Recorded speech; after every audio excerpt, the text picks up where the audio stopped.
Questa sera vedremo una rappresentazione di 3 corti teatrali in lingua veneta che sono stati scelti da una giuria di 9 persone.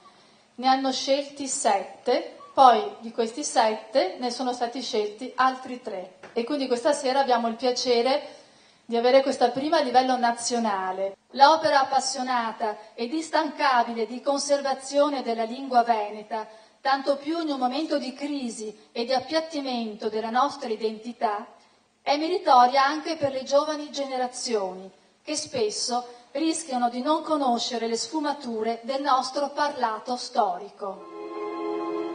Mi incavaglia questo verso la che a porta, per venirti a salvare e stringere. Io avevo paura di lui.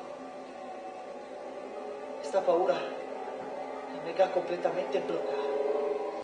Noi abbiamo messo in piedi in 10-11 giorni questi 3 episodi teatrali che raccontano il Veneto di oggi. Raccontano il Veneto di oggi nel senso che si staccano in maniera vistosa dalla drammaturgia tradizionale di Goldoni, Ruzzante e poi degli altri autori a cavallo tra 8 e 900 che in realtà imitavano Goldoni. Mi ripetevo continuamente, ma non è mia, mica mi sta capitando questa storia. Ma è denaro, sta brutta roba, mi non c'entro. Anche se si può dire che uno la dedica la vita a qualcosa, per me è sta roba qua. È l'azienda. No, dedicare, dir poco, io l'ho fatta sta azienda.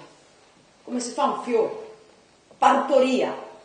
Questo bando ha ricevuto più di 40 risposte da parte di autori e questo ci ha fatto molto piacere perché vuol dire che è stato bene accettato. Il primo classificato è Andrea Masiero, che invito sul palco.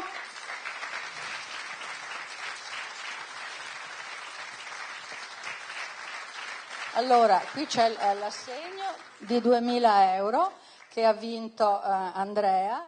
Altri invece viva qua sto bella vaisetta in mano. E appena che arriva il treno e fa finta di non vederlo.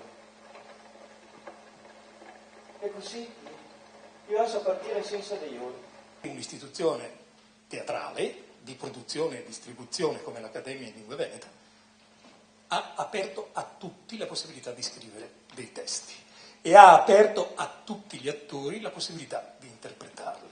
E questa è una cosa che secondo me potrebbe essere un primo segmento, un primo esperimento pilota per poter in qualche modo attivare uno slancio innovativo nell'ambito teatrale.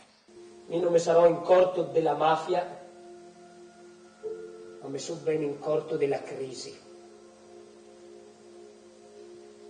La crisi va oltre della mafia, oltre di tutto. Quella la ti castiga, bianco, nero, rosso o giallo che ti sia. Se l'uomo perde il lavoro, l'è finito.